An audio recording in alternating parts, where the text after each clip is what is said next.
Okay, let's bring this together here. What stands out to you, Proverbs chapter 17? Somebody tell me. Verse 9. What about it? I'll let Abby. Okay, Abby, you've been volunteered. I was curious about it. I don't think I've ever, I don't know, I've read this scripture and I've read the second half with like an understanding, but whoever covers an offense seeks love. I don't know, I like it. Whoever covers an offense seeks love. Interesting. I like that. How many of you also read a verse that stood out to you, like a singular verse or a phrase? Yeah, Greg. Verse 9, actually. So I see that in the context of, okay, so let's say a marriage, right?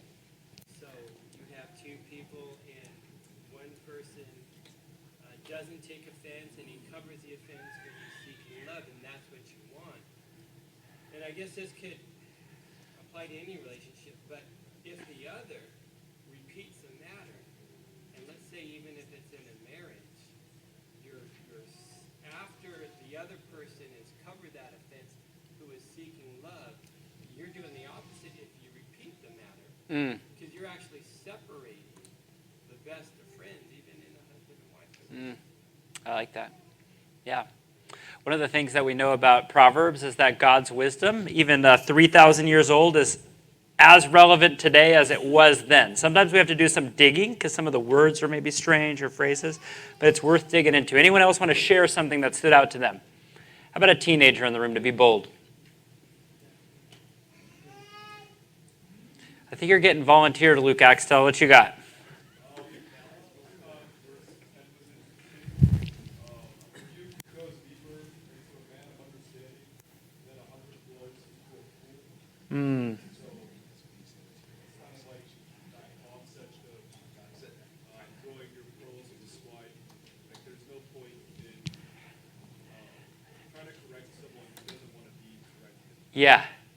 Yeah. There's something about the punishment that doesn't dissuade a foolish person, right? How many of you have heard this story before? Maybe you're watching the news and you're like, oh, there's maybe like a fatal car crash, and it's like, starts telling you the person, like, they've had 17 DUIs. And you're like, why is somebody with 2 still driving, right?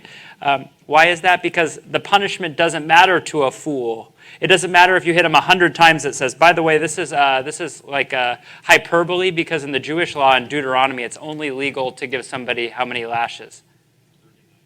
39. Who else got 39? Yeah. So this is hyperbolic. This is like something super extreme, like more than twice the legal limit of punishment still won't dissuade a fool. Very cool. So this is what I want to do just for the sake of time. We're going to dive into 2 chunks. The first one is, if you're in your outline, is the first one. This actually is a perfect jumping off point because, Luke, the verse that you mentioned is one of the 2 that I want to take a look at. This is, I just call it the power of rebuking and refining. These headings are not something from the Bible. I just make them up to kind of figure out a way to organize them. So we're going to look at verse 3 and verse 10 together. Verse 3 says this: the crucible is for silver, and the furnace is for gold, and the Lord tests the heart. I grew up in Northern California. Anyone ever go to Sacramento for the gold rush? What grade did you study the gold rush in? 4th grade. And they still have this to this day. They have all these decorations. There are these there are these carts, and the carts are full of old granite chunks. Have you seen this before? Do you know what those granite chunks were originally? They were rock ore samples from deep in the ground. They would pull them out. Sometimes we think they just went down there and they found gold nuggets, but they didn't. Hard rock mining was actually these veins that were through the granite rock. So they blew them out. The miner's job was just to get them into carryable sizes and put them in the cart. The cart would take them somewhere else, and do you know what would happen next? They would get crushed into smaller pieces, and then they would go through a process called, we call it the smelter. Does anybody know what a smelter is? Yeah, so what is that? It's so much heat that what does it do? The gold melts out and drips down, and now you have gold. So this is the idea. The crucible is for silver. So there is a place that you go to refine silver. There's one process that refines silver. And it doesn't matter what the process is. It always includes like crunching hard rock and high heat. There is a furnace for gold. And the Lord tests the heart. So what the heck does that mean? It means this, that just like silver and just like gold, there is a place for your heart to be refined. There is a process that it has to go through to be refined. Just like silver and just like gold, something very valuable then and still very valuable now, it takes a lot of work and a lot of process to extract the value out, the beauty out. And just like that, the human heart has great potential to have beauty extracted out of it, goodness. But what does it require? It requires a process. I was thinking about this verse, and I thought about this chunk of Isaiah. Anyone ever read Isaiah before? Okay, Isaiah chapter 6. If you have a phone, you could look it up, or I'll just read it to you. This is what it says, and this is how I want to connect the process of refining a human heart. It says, "In the year that King Uzziah died, I saw the Lord sitting upon a throne, high and lifted up, and the train of his robe filled the entire temple. Above him stood the seraphim. Each had 6 wings. With 2 he covered his face, with 2 he covered his feet, and with 2 he flew. And one called to another, and they said, 'Holy, holy, holy is the Lord of hosts. The whole earth is full of his glory.' And the foundations of the threshold shook at the voice of him who called, and the house was filled with smoke. And I said, 'Whoa, baby.'" That's what I would say. Woe is me. Why does he say, woe is me? He has just seen something that as a Hebrew person, he thinks, I'm not supposed to be here. I'm not supposed to see this. "For I am lost. I am a man of unclean lips, and I dwell in the midst of people of unclean lips. For my eyes have seen the King, the Lord of hosts." The idea of unclean lips is that everything that comes out of you comes through your lips. So every piece of you, he's saying, is like not worthy to be in the presence of God. And so what does he say? Whoa, I don't belong here. Then one of the seraphim, one of the angels, flew up to me, and having in his hand a burning coal that he had taken with tongs from the altar. Anybody ever stay up late after the campfires kind of like dimmed down and it's just those hot coals in there? Think of a hot, glowing red coal and a pair of tongs pressed, and he touched my mouth with it. And then he said, "Behold, this has touched your lips. Your guilt is taken away, and your sin is atoned for." How many of you think that would hurt a great deal? How many of you would be like, I would not sign up voluntarily for that to happen? But what is the result? The angel touches Isaiah, and then what does he say the result is? The angel declares, you have gone through the process, and it's painful, and it hurts, and you might not volunteer for it, but you've submitted yourself to it, and now your sin is atoned for. And then listen to this is the coolest part. Verse 8. "And I heard the voice of the Lord," and this is what he said, "Whom shall I send, and who will go for us?" God is looking for someone willing to go out and do the Lord's work in the world. And Isaiah, who was just saying, I'm too filthy, I don't even belong in God's presence, has his lips touched, purified. It's a process. It hurts. And now in his holiness that the angel has pronounced upon him, this is what he says, "Here I am, send me." You could send me. And he said, "Go and say to the people," and he gives them instructions. This is the point, is that just like silver and just like gold, there is a process that is required for the human heart to be refined. And sometimes when we think about it, it's not something we would volunteer for. Maybe it's, I have a deep sin that I've been hiding, and God is telling me I need to confess it out loud. How many of you have ever had that happen, and you feel the apple in your throat like, I don't know about that. And you think that's going to hurt really bad. Anybody ever been through a process like that before? Yeah, one person's bold enough to say so, but I'd imagine more than one person. Maybe it's a friendship, and you've been in the wrong, and you know you're in the wrong, but in your stubbornness you thought, like, forget that person, I'll just move on. And God is saying, before you can move on, I need you to U-turn and go back and make it right. And you think, man, that's going to be so awkward. Anyone ever had to go make it right in a really awkward way? A lot of adults in the room are nodding their head. There are things that God does, and he tests our heart. And so here is the point. God has a concern, and it's not just for the actions that you do. It's for the state and the intentions of your heart, like what's going on in your heart while you do it. God will take the time to process and refine and purify your thoughts and the intentions of your heart, but you have to allow him to do it. He's not just going to do it.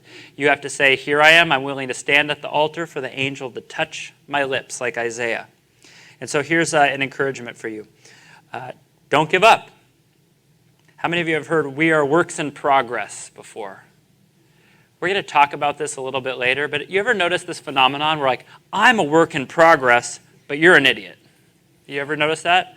I'm always a work in progress, but like that person, I can't believe they did that. There is something about us that likes being a work in progress. Here's the word, progress. Do you know what progress means? It means we're building towards something. I am in a work in progress doesn't mean I just get to sit in my sin and do nothing about it because God will take care of it one day. That is just being a piece of work. That's different than being a work in progress. So keep pushing in. Keep listening to God, keep talking to people, keep reading his word, keep praying, keep worshiping. Don't give up and keep committing to the process, even if it hurts. Verse 10 says this, a rebuke, this is Luke Axtell's verse. Write it in your Bible, Luke Axtell's verse. A rebuke goes deeper into a man of understanding than 100 blows into a fool. I think we could just boil it down and say this. A marker of a wise person is the ability to take correction, to take, what do we call that, constructive criticism, to take feedback and say, is there truth in what this person is saying? Because if there is, I want to take it into my life and reconsider some of my actions. Let me tell you a story. I think I've told you this before, but if you're new in the room, you've never heard this. The first time I ever preached a sermon, it was 2012, like in a large church with 300 or 400 people kind of sermon. I preached this sermon, and I thought I did pretty good. And some people afterwards came up and they had some feedback for me. How many of you have ever had this happen where you prepare and you prepare and you prepare, you build something up, you finally do it, and then you feel like this great sense of relief, and then somebody enters the equation and they have some things that you could have done better? What's your first reaction when that happens? Forget you, dude. Leave me alone, right? Anybody want to say that's you? So I got this. I got it from two people. And some of the things they said, I said, that's not true. Why would you say that to me? Come on. So then the next day, it was a Monday, and I went back into the church office because I was the youth pastor at the time, and the senior pastor wanted to debrief. It wasn't at this church. It was at the previous church. He wanted to debrief the sermon. So he said, how did you feel like it went? I said, I felt like it went pretty good. Did you get any feedback? I said, oh, you won't believe what so-and-so said. And I remember what he said. Do you think any piece of what he said is true? And I thought, you're supposed to run to my aid. You're supposed to be on my team. But this was his question. Was there even an inkling of truth in what they said? And I remember feeling so defeated, like I didn't even evaluate if it was true or not. I just feel wounded, and you're supposed to validate that I feel wounded. And instead he said, was there any truth in it? And I don't even remember what happened next. I just remember going back and thinking about it, and this is what I concluded. There was a great deal of truth in it. Some of it, maybe not from the greatest place. I could let go of that. But there was truth in it. And had somebody told me in that moment, oh, that person is totally a moron. You don't have to listen to them. They have nothing good to say. You just do you, bro. Guess what? I wouldn't have been correctable. I wouldn't have been someone who took in new information and thought, hey, there's a better way to do these things. The second part, a rebuke goes deeper into a man of understanding than 100 blows into a fool. Here's the idea. No amount of corrective punishment is going to work on somebody who's callous and dead bent towards foolishness. There are just people, and it will not matter. So often we meet people and we want to correct. We want to tell them the truth. We want to force them into doing what's right. And Proverbs tells us there are people who are in their foolishness, and there is nothing that we can 100% do about it. So here's the idea. Here's your discussion question around the table. A common flaw in humans is our ability to see the faults in others while being unable to accept our own faults. How many of you would nod and say, that's sometimes true of me? I'm really good at picking out the flaws in other people, but I am pretty defensive when people point them out in me. Guilty. Additionally, in our desire for comfort and safety, we often push the people away that would offer us rebuke or constructive Criticism. Sometimes we create friend circles and they're all like yes people. You've maybe heard these stories like pro athletes who go broke in like 5 years. They have $100 million. Where'd all their money go? They had no friend in their circle who were willing to say, that's a bad idea. You don't need 15 cars. You can only drive one at a time, right? Why? Because we love to be surrounded by people who just validate us and tell us, you're good, you're fine. And if we're not careful, we push all people away and we go through life without ever having the wisdom that God intended. So here's your question. What are the most common impediments to changing? How might you make room in your own life to invite and welcome God into your heart and refine and purify you? And how can you grow in receiving feedback? So why don't we take 5 minutes and then we'll jump in to being friends from there. So 5 minutes and then we'll gather back. Ready, set, go.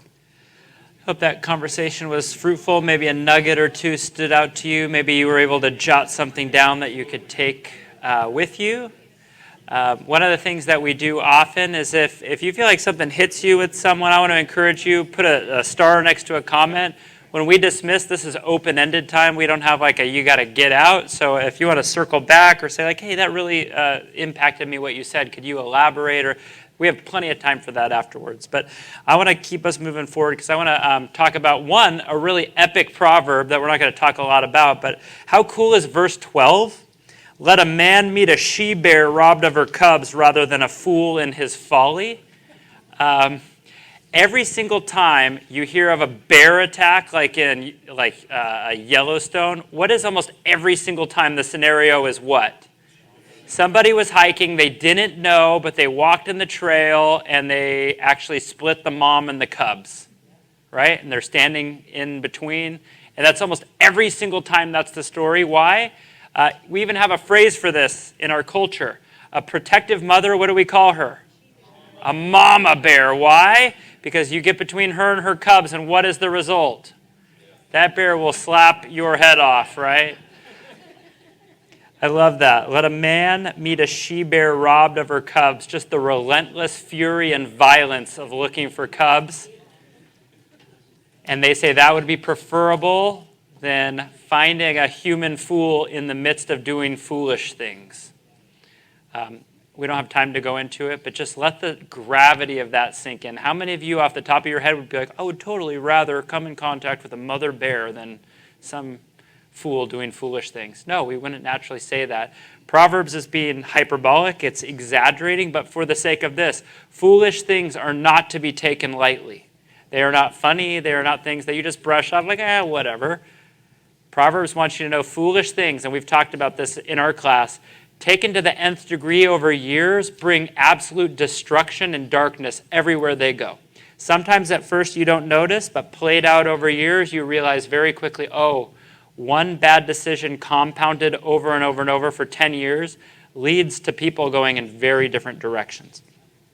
But let's jump down to verse 17, friendship.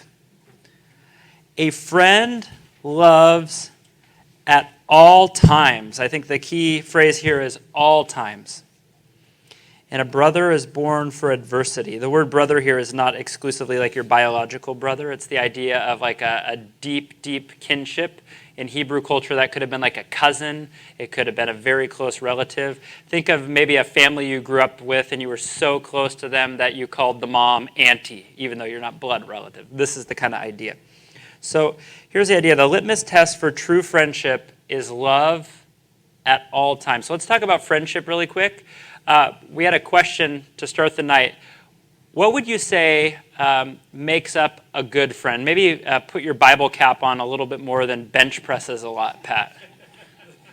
Because he said the quality he was looking for was max bench press in his friends. But what would you say are the qualities that the Bible lays out for a great friend?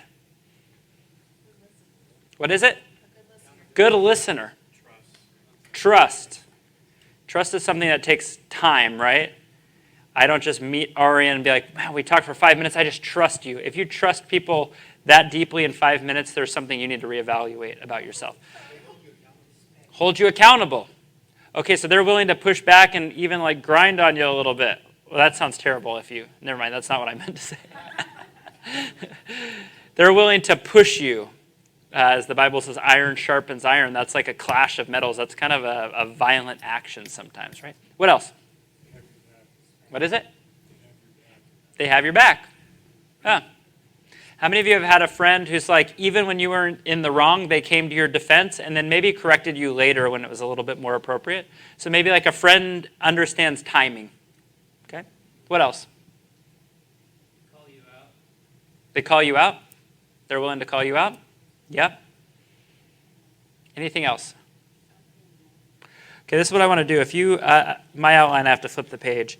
But when you go to the question box, I want to read this quote, and I want to actually use this for a couple minutes, and then we'll dismiss into this question as we wrap up.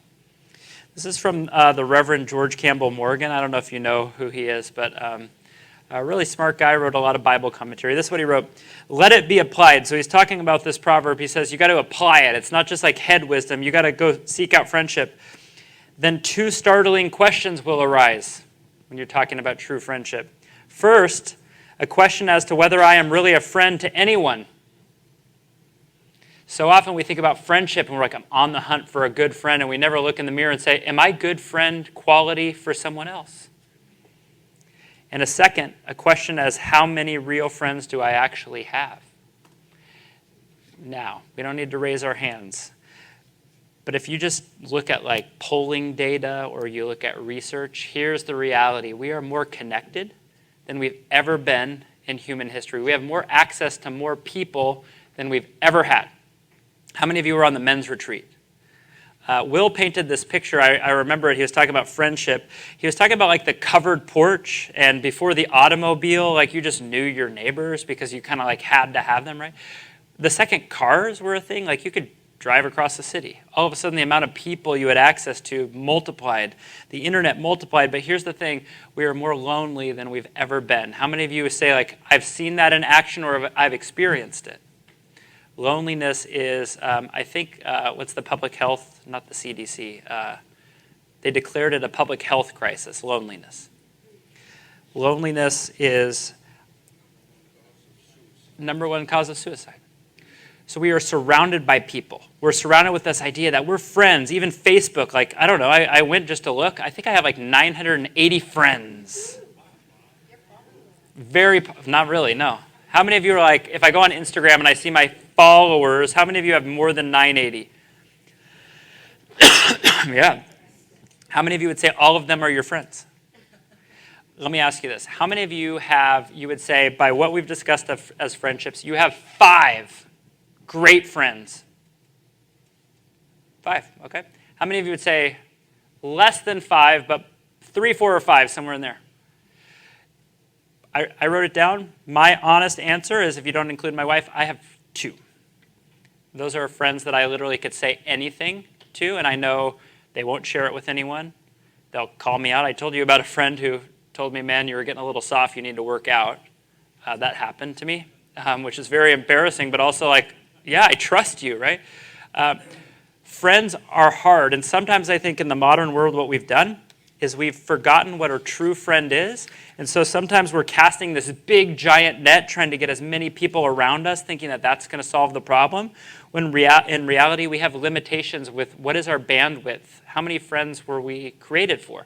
How many of you have noticed that Jesus only had 12 disciples? How many of you have read the gospel? How many times does Jesus hang out with, I don't know, what's one of the more obscure, say it, Bartholomew? How much is Jesus like going to get coffee with Bartholomew? Okay, so he has disciples. How many close friends does he have? 3. And how do you know?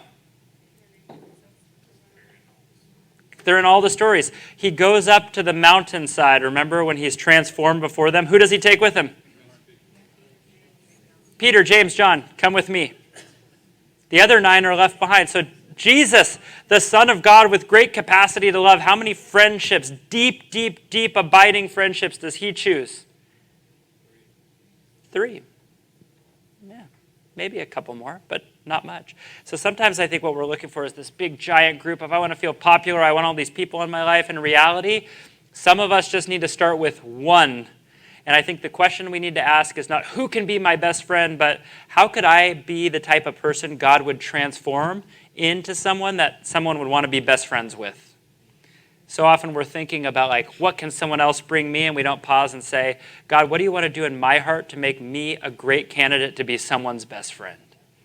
So I know that we're kind of over a little bit, but here's the questions.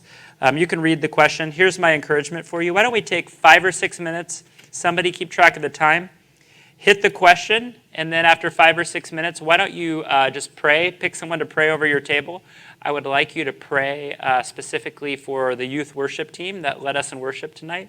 Just be praying that they would continue to grow in their gifts, that they would grow in their boldness and their courage to lead well, and that we would just continue to pursue that as a value at our church. So why don't you talk about friendship? There's a question there. You can use it as a guide if you want to go in a different direction. Do it. And then in about 5 or 6 minutes, I'll come up and kind of give you the cue to wrap it up. Okay, for the sake of time, you are more than welcome to keep your conversation going after we're done. I want to encourage you to pause. Ask 1 or 2 people at your table just to pray blessing over you. Pray for our youth, especially the team that led us. What a remarkable thing to watch young people step into the gifts that God has given them.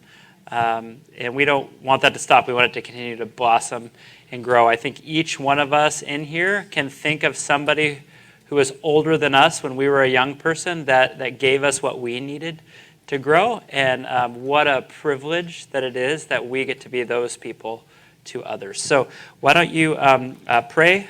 You can dismiss from there. If you need to go, you can. If you want to help us stack chairs, that would be awesome. If you want to linger, hang out, and chat, you can. So let's do that together, and then we'll go from there.